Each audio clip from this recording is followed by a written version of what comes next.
Welcome to the Health Science Podcast, sponsored by the National Health Association. I'm your host, Dr. Frank Sabatino, and tonight I'm absolutely delighted to have as my guest Dr. Gustavo Tolosa, who is a doctor of musical arts. He's also a performance artist doing solo and chamber work. He's also the plant-powered pianist, which I really love that whole title. He's also the director of several things that I find really interesting because of my own love for music. And one is he's the director of the Dallas Music Academy, which helps aspiring teenage musicians learn piano. I gather he teaches that. And I love this director of this nonprofit organization, Musical Angels, which provides music education for children in hospitals, which I think is fantastic. And he has served on faculty of a number of universities, including University of Rochester, the Eastman School of Music that he is a graduate of, Texas Women's University. Dr. Tolosa, welcome. It's such a pleasure to meet you. Welcome to the Health Science Podcast, brought to you by the National Health Association, the oldest organization in the world championing the extraordinary benefits of a whole plant food diet and healthy lifestyle, as well as water-only fasting. We believe that health results from healthful living and focus on evidence-based science that promotes the health of you and your loved ones, as well as the health of all animals and the environment. We feature experts from a cross-section of disciplines within the plant nutrition, vegan, psychological, environmental, and animal compassion sectors. I'm your host, Dr. Frank Sabatino, the NHA's Director of Health Education. Well, thank you. It's a pleasure to be here. I love NHA. You all do such great work. Well, thank you. And you combine a couple of things that are my passions, which are actually plant food and music. So I'm so excited to be able to talk with you. What I'd like to do is we'll come back to some of the musical things, because I know that's such a big part of your life. But I'm very intrigued as to, in the midst of that, you had some major health discoveries that took you in the direction of our good friend, Dr. John McDougal, which we'll talk a little bit about because John passed recently, and that was the loss of a very iconic figure for sure. I know that you went on a little bit of a journey around 2012 where you said you were researching nutritional things. You were getting more involved in research about nutrition. What was the motivation for that, Gustavo? Were you dealing with health issues? I know you did have some weight issues, but were there any health issues that were tied into that? Yes. Well, anytime you gain about 70 or 75 pounds, you are opening the doors for inflammation, and that opens the doors for just about everything, every disease. So yes, I had gradually, because of, the American way of eating and the busy lives that we all have, going through fast foods, the stress, etc. Many things were converging for a few years, and I gained about 70, almost 75 pounds. And besides feeling bad really about my image and my self-esteem, but besides that, I was physically, I felt like I was dying. And were you touring and performing at that time when that was all going on? And it was performing the high level classical music that I perform is very taxing, very demanding. You have to be in very good shape physically. And I would get out of breath. My arms would get in the way of my big belly. Right. And it would just, sleeping was an issue because I had to sleep sitting up because of the acid reflux. I have a history of diabetes and heart disease from my father's side of the family. And I saw my dad pass away from those things. Oh, wow. And I just was scared. I did not want that kind of end for my life, and I just didn't know how to change it, because, as you know, there is so much confusion out there. People get frustrated, and anyway. So Gustavo, let me ask you a question. I know you're Argentinian American. Were you actually raised in Argentina? I was born in Argentina, And yes, and I was born and raised in Argentina, and at a very young age moved to the United States, and Okay. where I spent more years in the U.S. than in Argentina. But yes, so I'm both American and Yeah, Argentine. I asked that because, the Argentinian traditions always seem to me to be a pretty solid meat eating culture. I'm assuming that this was part of how your family kind of raised you and brought you up even when you moved to America. Is that correct? Well, not really, because I grew up in a family where my grandmother, my mother's mother, lived with us since I was born, since I was little, all the way until she passed away. And she was from Spain. And so she would cook all the meals from scratch. And there was a lot of Spanish. My family also has Italian background and Yeah. German background. So there, even though there was meat and dairy in the diet, there it was, considered. I look it back, it was kind of pretty healthy. A lot of vegetables and home cooked meals. But yes, in Argentina, people eat a lot of meat and Oh, I dairy. know. So around that time when you had all those weight issues and you were concerned about your health and so on, up until that point, you had not. That's the moment where you started going into more of a plant-based direction. That's that time. And is Well, that correct? Or like uh, had you tried to do that before that? I have struggled with weight up until from I struggled with weight. And so it wasn't a new thing. I'm like a lot of people who have tried every possible diet available and, and failed because, you know, they focus on restricting food and calories, and it just doesn't Right. work. So it had been a struggle through almost throughout a lot of my life. So then you found your way to Dr. John McDougall somehow. So let's talk about how that happened. Yes, yes. Well, let me just do a quick mention because people might be interested about this. A friend of mine, Shada, and I wrote recently a book, and so I'm just saying that because No, I was going to ask you about that. Live your healthiest life. I wanted to get into yes, that with yes, you. it's here. Anyway, no, Yes, but the only reason I'm bringing that up is because mm, this is an unusual book because it is a storytelling book with a cookbook in which I got it. the first part is Shada's story. She's has a Persian background, and my Right. story coming from Argentina. So in that story is where I tell how it all happened. And now I'm going to tell you, I was desperate. I really was. I said earlier, I had a voice inside myself that was telling me, screaming at me that I was on my way to dying, living a short life. I knew that if I didn't change, I was not going to make it more than, I don't know, I probably would be dead by now. And I was looking, and one day I was walking in downtown Dallas. I love to go to the movies. Okay, that's one of my passions. And so I walked by a movie theater, and I had about 2 or 3 hours free before I went back to teaching. And I saw this announcement, this poster, and it had a strange title, and it caught my attention. And so the title was Forks Over Knives. It had Okay. just come out. And I Yeah. was like, I think that sounds interesting. So I walked in, watched, saw the movie, and was a huge impact. I was left in tears because as I was watching, I felt that I had arrived to the Hmm. answer that I had been looking for all these years. So Hmm. it was a good feeling, and it was a little bit of a, I don't know, stressful or sad feeling because I didn't know how to get in touch with these doctors that I saw in the movie and these chefs.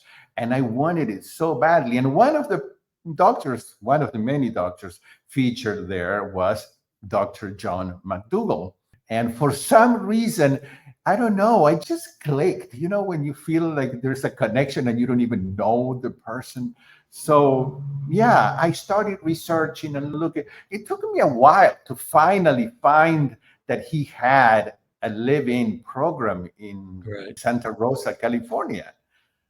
And from then on, my mission in life was to go there and find it. And it was difficult because it was at least at that time, it was expensive. At least I didn't have the funds to do it, to go to the 12-day program. But when you want something really bad, you find a way. So I saved every penny that I could. I taught extra students. I played in extra, events and concerts. I did everything. I borrowed money. Right. Eventually, I was able to go. It took me about a year to be able to go. And so in August of 2013, I was the happiest person on the planet because I was in Santa Rosa, California, and attended the 12-day program that changed, literally, not only changed my life, but that saved my life. And from then on, a relationship, a friendship with Dr. McDougal that lasted many years. Well, Gustavo, we're going to just take a very short break to hear from our sponsor, the National Health Association, and we will be right back. You're listening to the NHA Health Science Podcast. Dr. Frank Sabatino here, encouraging you to check out the NHA membership. For just $35 a year in the US and $55 internationally, you'll have access to a wealth of resources, including our quarterly full-color print magazine, Health Science. Stay updated on the latest health tools, inspiring stories, and exclusive events like the NHA Conference and plant-exclusive cruises. Join us at healthscience.org/membership and make a difference in your life and the world. I'm Dr. Frank Sabatino, your host, and now back to the NHA Health Science Podcast, where more exciting insights await you. Welcome back to the Health Science Podcast. I'm here with Dr. Gustavo Tolosa, and we're talking about his journey into the arms of Dr. John McDougal, who really was one of the true icons of this plant-based movement. I know that you wound up going to his program. I know that you wound up becoming a patient, and as you said, even a friend. And then I know that you even went on and became certified in his Starch Solution program. And I gathered that you wanted to do that because you were interested in turning people on to this information. So did you take that and then go into counseling or working in that regard with people that you that came to you? How did it translate for you? Well, yes, a turn of events that was truly magical, unexpected. Dr. McDougal was my mentor, truly, and friend, because I took the course. It was not an easy certification, but I was so determined, and I studied hours and hours, and I took the test and passed it because yes, I was so excited to see the pounds shedding off. Absolutely. I mean, they were falling off, and I was feeling great. People were noticing, people were asking me what I was doing, so I wanted to know a little bit more so that I could talk about in a more informed, intelligent way. So I did that. But what really was amazing is that at that time, I was interested in webinars. Webinars were just starting to be, I guess, popular. Almost nobody knew what a webinar was in 2013. So I was taking classes on webinars, mostly for my music school, because I wanted to do music lessons. But a group in France that was following the Starch Solution on Facebook, I was part of the group. They asked me if I would do a little webinar for them. And I said yes. And I don't know why I thought of asking Dr. McDougal if he would just come on for even 5 minutes to just say hello and maybe answer 1 or 2 questions. And I asked him, and to my surprise, he said yes. So our first webinar was in French, actually, That's with amazing. a translator. That was amazing. And Dr. McDougal was so impressed and interested in this new technology because he was at a point in life when he was tired of traveling a lot. Right. And he wanted to find a way to reach a lot of people all over the country and the world from his house. And so we tried that. And then soon after that, I did a webinar in Spanish for some people in Argentina, and I asked him again. So what is funny is that our first two webinars were in other languages. One was in French, one was in Spanish. After that, Dr. McDougal became so interested about this that we decided to finally do a webinar in English for some of the people that followed him. And we were testing the system and everything, but it was going very well. And I couldn't believe every week, because every Thursday we would do a webinar at 10 a.m. Pacific time. And I would log in, and there would be my idol, okay, Dr. McDougal, and we could chat, do the webinar, and after the webinar, chat a little bit more. And it was an incredible experience. That went on for several years, and we did hundreds of webinars together. I was the official webinar host for his webinars, and many of those are still on his website, and they're in my YouTube channel. Those original ones in French and Spanish, were you the translator of those? Those are not there anymore. But were you the translator for those? I was a translator for the one in Spanish, but my French, even though I speak some French, is not that fluent. So we have not at that level. Okay, yeah, not at that level, right? So well, so the John McDougal plan still, the program still kind of goes on even now, because I know his team are going to be doing it online and that kind of thing. So it's kind of interesting. With the pandemic, all of a sudden everything became online. So it was kind of an inroads for everybody now to do webinar type podcasts and even the kinds of things we're doing now, so it's intriguing. So are you still connected with the Starch Solution education? I love your site. What can I cook today? I was looking at some of those today. I definitely need you to make your grandmother's rice for me, because it looks so amazing. So I gathered that you're still doing videos, you're still doing all of that. And people can access that with you. Is that correct? Yes. I really want to make this content free and available, because I know how desperate I was at one point in my life. And so there is so many videos in my YouTube channel. Things like you said, what can I cook today is one of the programs that I have. And I have others. I have like a soup extravaganza that is 5 days, and all of that is recorded and is free. I am involved in teaching and coaching. Most of the times now I do a program that is in a group setting. And it is called Gustavo's 7-day detox and reset program. And I do that every other month. And it is 7 days where everybody that signs up, we meet live like this in a webinar twice a day. And for breakfast and for dinner, I teach them how to make simple but delicious meals. And we just have support and encouragement. With that in mind, let's let people know your URL. Where can they find you? Let them know the location for you, please. Yes, a website, and I guess it'll appear on the screen. It'll be on the show notes. Yes.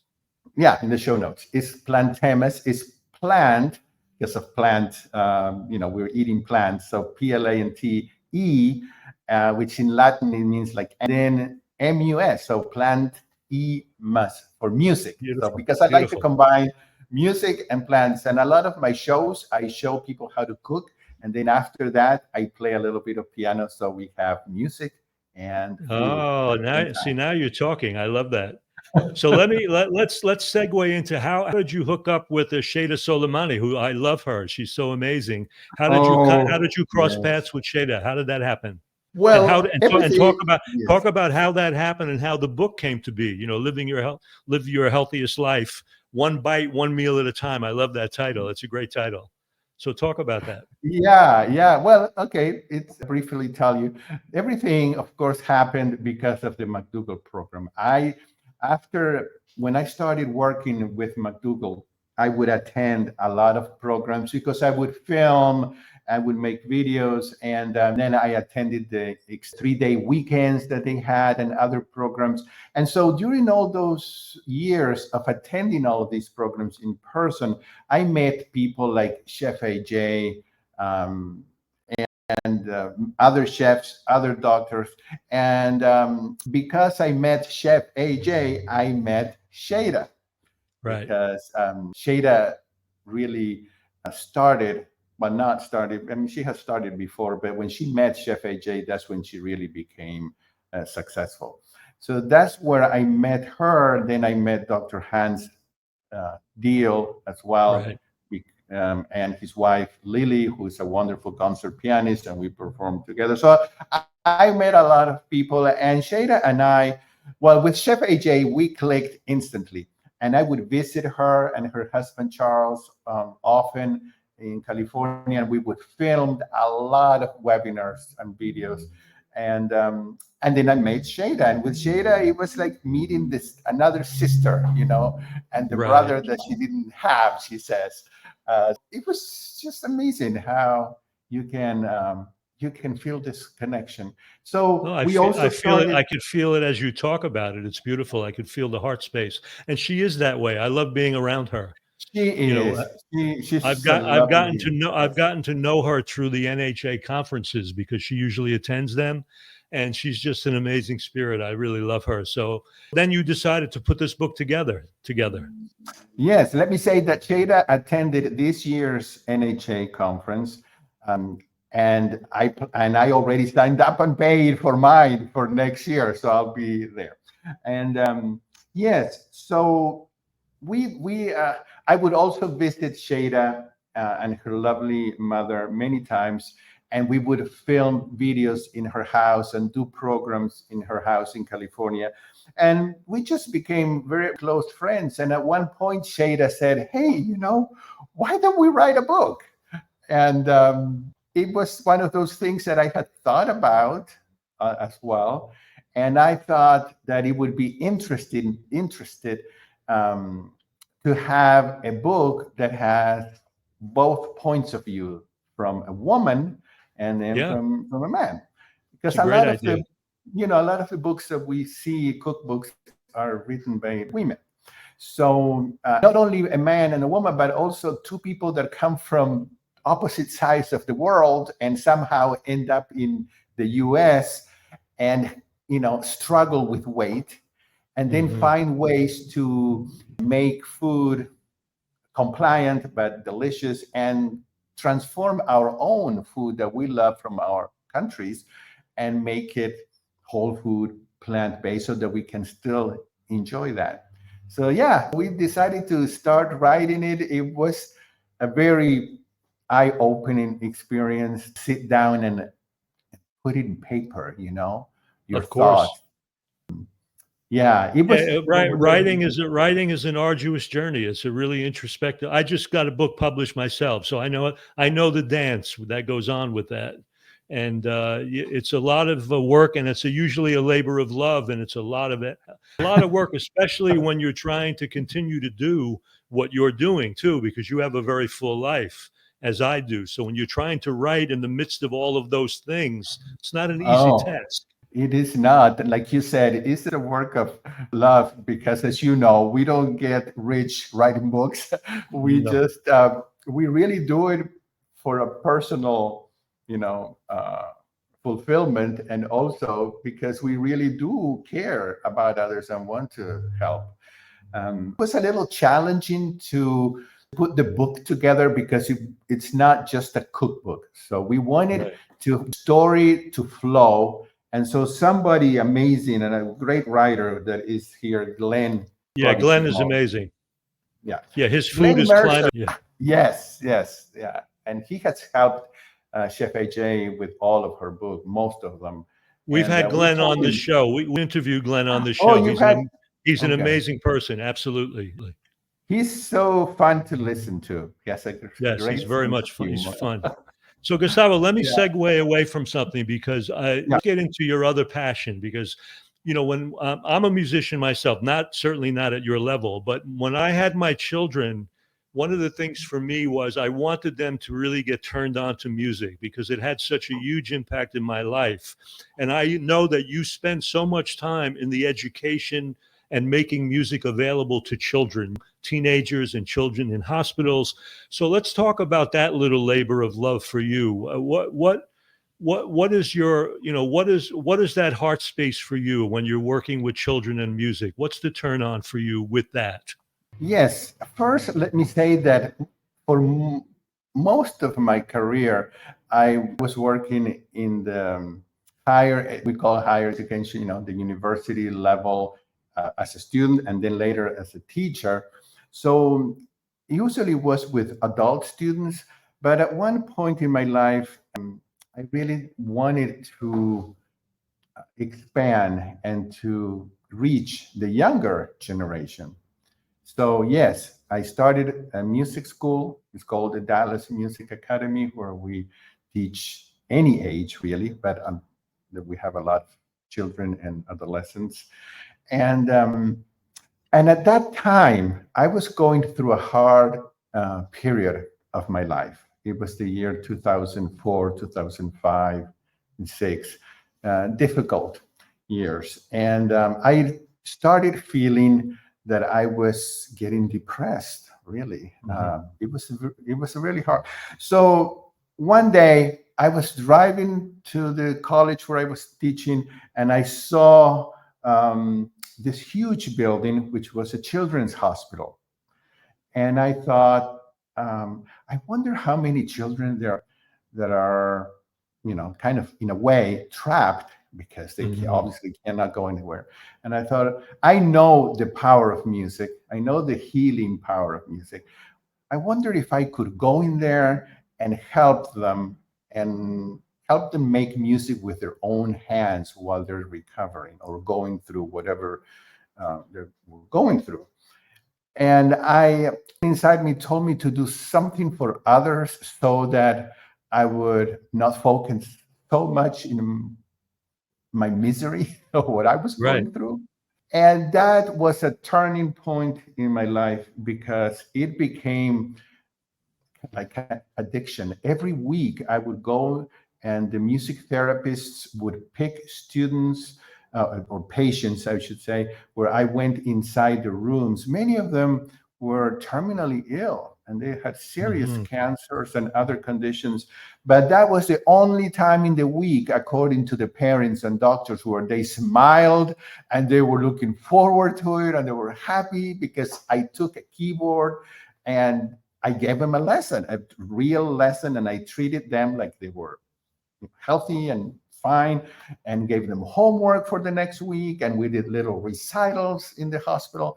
And so little by little, all the other hospitals in Dallas started hearing about this. And quite soon, I was going to 4 hospitals all by myself. And it became kind of a full-time job.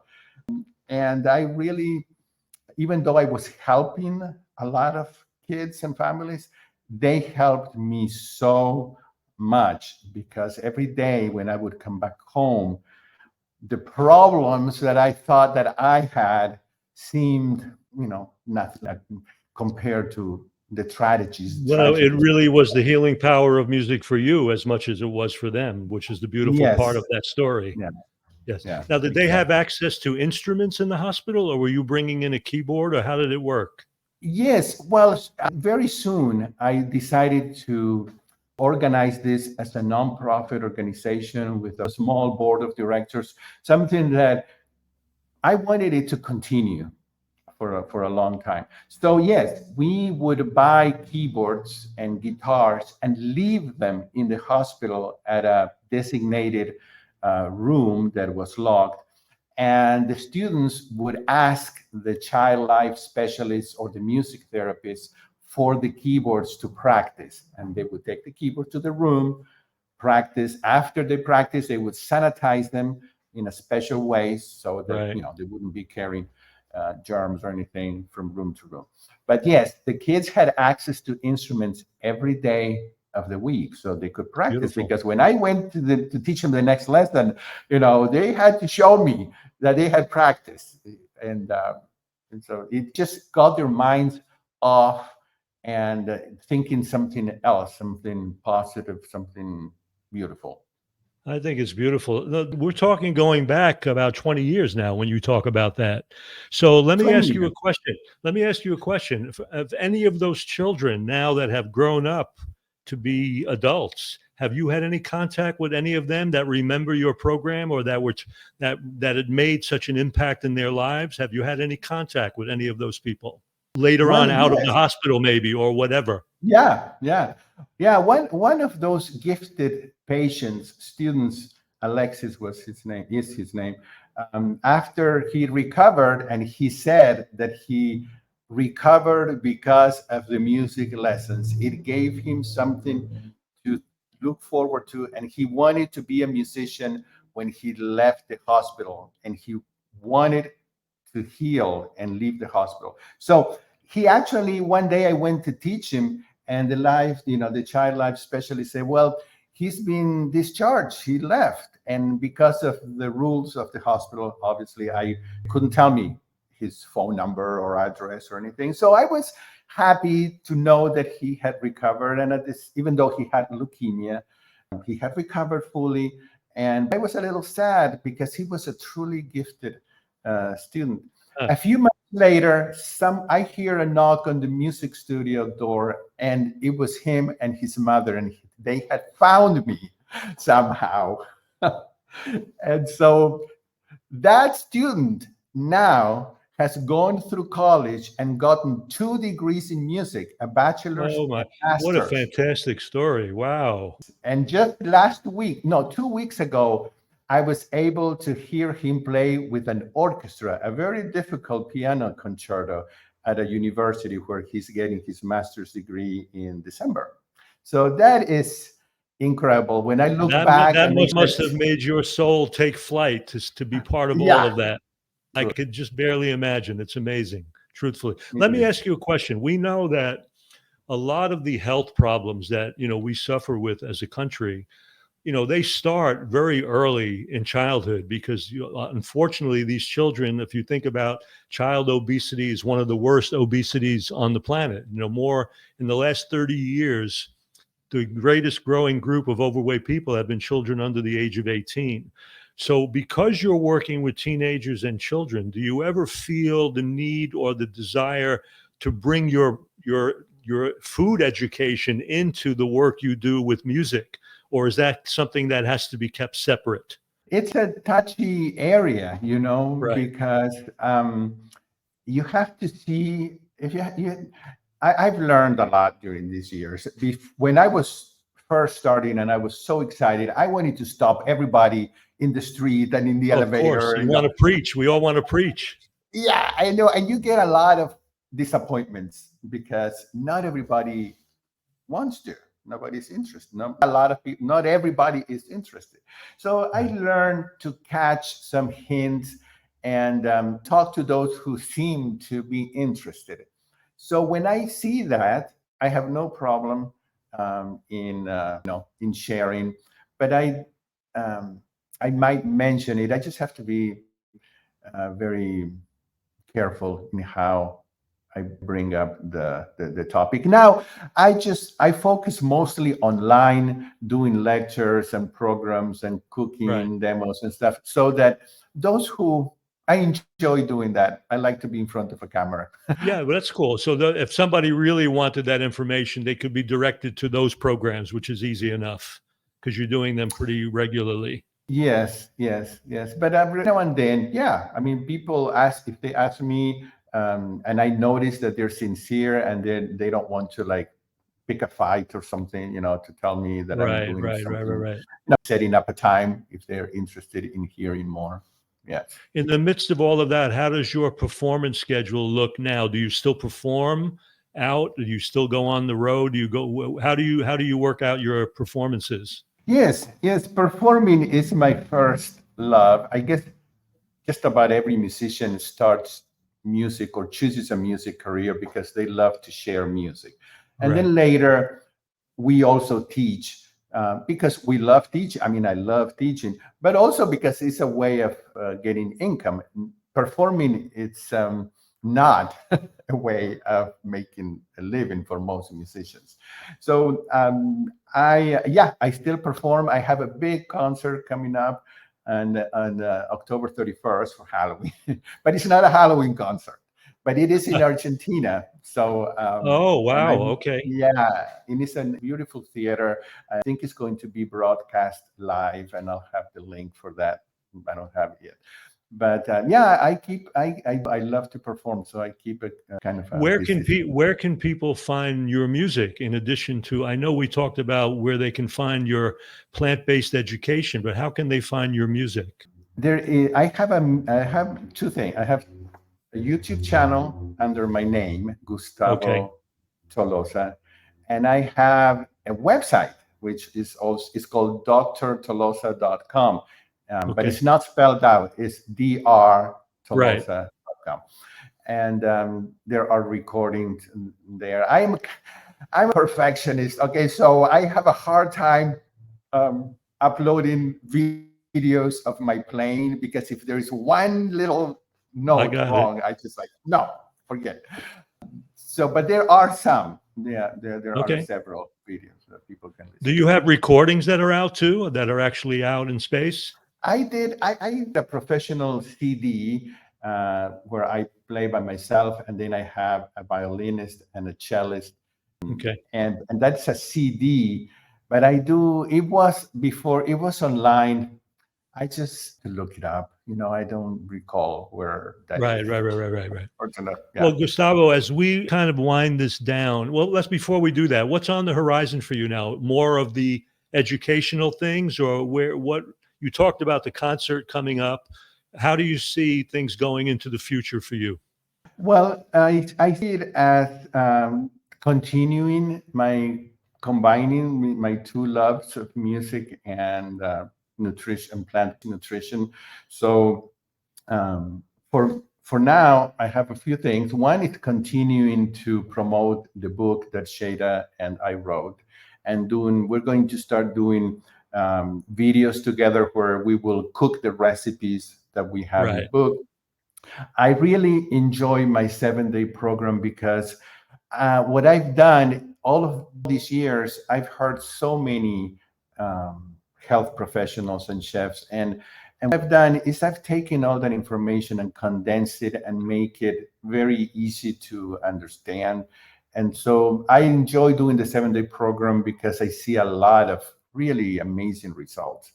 And so I'm going to continue doing that, and then filming videos where I combine food and music and putting them in my YouTube channel, and attending conferences like the NHA, and so Yeah.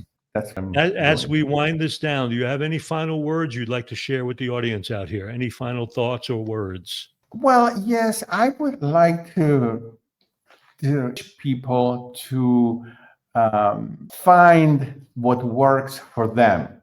I'm saying this because all during these 11 or 12 years, I see people looking at what others do, which there's nothing wrong, but they think many times that what works for this chef or this doctor or this coach will work for them. And sometimes it does, but sometimes it doesn't. You really have to find what works for you. Right.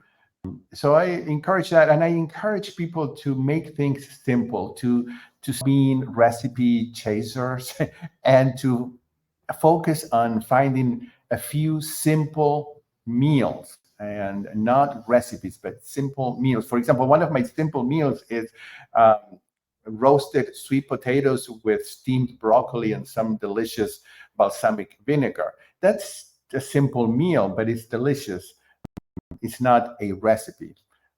So if it's simple enough, people can stick to it. Yeah, If if it's it's simple, they'll do it. complicated, It'll be easier to do it. I agree.